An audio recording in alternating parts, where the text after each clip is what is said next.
Bonjour, mon nom c'est Audrey et je suis Explicaholique. Hi, Audrey. Hier, j'ai proposé une situation d'apprentissage à mes élèves. Vous savez, c'est l'expression qu'on utilise ici pour une situation problème complexe, avec plusieurs étapes, et qui devrait mener vers plusieurs réponses possibles, au lieu d'une seule bonne réponse. J'ai appris à travailler avec ces situations d'apprentissage, à les apprécier même, mais ça fait ressortir une de mes plus grandes faiblesses comme enseignante. Je m'en confesse. Je suis accro à expliquer les choses. J'explique tout, j'explique trop. Un des éléments que l'activité d'apprentissage est supposée mesurer, c'est la capacité de l'élève à prendre des décisions, à s'organiser, à évoluer de façon autonome dans sa situation problème. Donc, ce que je dis à mes élèves quand ils entament une situation d'apprentissage, c'est « Vous pouvez me demander de l'aide, mais seulement en dernier recours, si vous êtes vraiment mal pris après avoir tout essayé. » Mais je ne résiste habituellement pas à un élève sans défense et perdu qui appelle à l'aide, à mon aide. Mes bonnes résolutions s'envolent aussitôt et je suis tellement contente d'expliquer. Pas cette fois. Je venais tout juste d'écrire un article dans mon blog où je confessais à la planète entière ma propension à expliquer jusqu'à plus soif. Je me sentais prête, armée comme une gladiateur, est-ce qu'on dit gladiatrice? Pour résister à la tentation. Je ferai face à ma dépendance avec courage, fermeté et honneur. J'enseigne à distance, ce qui m'a permis de placer les élèves dans les salles virtuelles distinctes. Ensuite, j'ai attendu et observé. Dans mon premier groupe, il n'y a pas eu d'avancée et personne ne m'a demandé d'aide. C'est bien, non? C'est bien ce que je voulais? Pas sûr. Mais dans mon deuxième groupe, après environ une dizaine de minutes, j'ai vu un élève, appelons-le Étienne, qui a fait une avancée intéressante.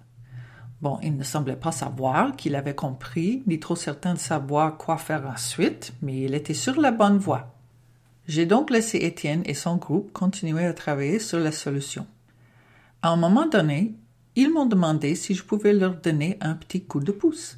Et je suis fière de le dire, j'ai dit non. Mais comme je voulais que tous mes élèves puissent avoir la possibilité de se frotter à l'amorce de résolution d'Étienne, j'ai transféré le restant du groupe dans la salle virtuelle, un par un, en leur disant « Vas-y, t'as le droit de demander l'aide d'un collègue si t'as besoin. » Ils ont progressé. Il y en a même qui ont validé leurs résultats à l'aide de GeoGebra. À ce moment-là, j'en avais les larmes aux yeux. Et, dans un moment de faiblesse, j'ai craqué. Oui, je l'avoue, j'ai décidé de leur donner un indice non sollicité. Je sais pas pourquoi, je me suis ouvert la trappe. J'ai dit, vous avez 2 inconnus et seulement une équation. Et ils ne m'ont pas entendu. Un bug dans l'interface de cours en ligne a fait en sorte que le son n'a pas fonctionné, mais les élèves pouvaient continuer à s'entendre entre eux. C'était une intervention cyberdivine qui me disait « Hé, Audrey, là, ferme !» Bien sûr, ça ne m'a pas arrêté dans mon élan parce que je pouvais toujours leur écrire sur le tableau, ce que j'ai fait, mais seulement pour encercler l'équation qu'ils avaient écrite. Ensuite, j'ai inscrit équation numéro 1 à côté et équation numéro 2, point d'interrogation. J'ai entendu et vu tout plein de « Oh !» J'adore, je suis accro à ça aussi. À ce moment-là, j'avais vraiment besoin de parler à mes élèves. Pas pour expliquer, mais juste pour leur rappeler l'horaire du tutorat et que la fin de la période approchait. J'ai essayé quelques trucs pour reconnecter mon audio et au moment où ça fonctionnait, la période était terminée. Je pense que je suis la seule qui s'en est aperçue parce qu'ils ont tous continué à travailler. Je ne dis pas que tous les élèves étaient actifs, mais ils étaient tous là, un bon 5 minutes après la fin du cours. Il y avait un noyau de 4 ou 5 élèves qui échangeaient et écrivaient, mais tous les autres étaient restés aussi. Mais c'est pas fini. Ce n'est pas la fin de l'histoire. Lors de ma période de tutorat, il y avait plusieurs élèves de premier groupe. Vous rappelez-vous, c'est celui où il n'y avait pas eu vraiment d'avancée dans la résolution. Mais il y avait aussi un élève du deuxième groupe. Je lui ai répété la même consigne qu'aux autres. Si elle le voulait, elle pouvait aider ses camarades de classe. Appelons-la Caroline. Caroline, peux-tu raconter aux autres ce qui s'est passé en classe aujourd'hui? Ben, a-t-elle répondu, j'ai pas vraiment compris ce que les autres faisaient. Fargan, bargain, ding dong, ah! Non, j'ai pas dit ça à haute voix. Du calme. Je pouvais entendre mon gladiateur interne me dire « Fermeté, courage, tiens bon. » Ah, Russell, mon beau Russell. Focus, Audrey, focus. Mais, a ajouté Caroline, je l'ai compris plus tard par moi-même. Mon cerveau a fait « Hein? Quoi? De que c'est? » Elle a alors expliqué aux autres ce qu'elle avait fait pour arriver à la deuxième équation, ce qui était en fait un peu différent de la procédure explorée par Étienne. Tout plein de « Oh !» Ça m'a donné la chair de poule. Tellement fière de moi. Oh, et de mes élèves aussi. Et maintenant, les questions difficiles.